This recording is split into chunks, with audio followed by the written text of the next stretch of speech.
How to connect Printful or Printify to your Shopify store. 1. Create an account, sign up on Printful or Printify and log in.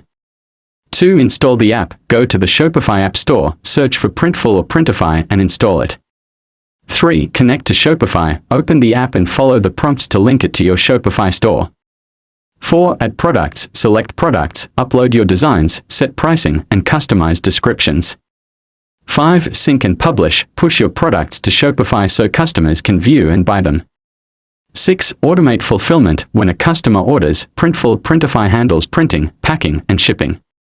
7. Manage and optimize, track orders, adjust pricing, and improve listings for better sales.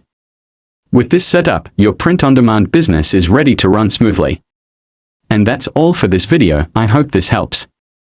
Please also note that this is not an app commercial or paid promotion. If you have any copyright or other inquiries, please email tutorialorabis@gmail.com. Thank you.